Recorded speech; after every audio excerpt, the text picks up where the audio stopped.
na nandito po, walang iba kundi ang ating Pangulong Gloria Macapagal Arroyo.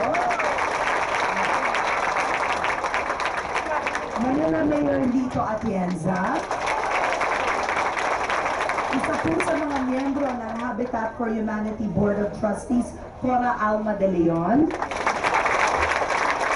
Co-chairman po ng Friends of Habitat, Habitat for Humanity and Housing Association, Margie Florendo.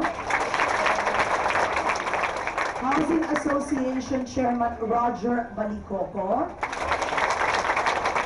Siyempre po si Imam Dayud Gayman. Pastor Nixon Rosales.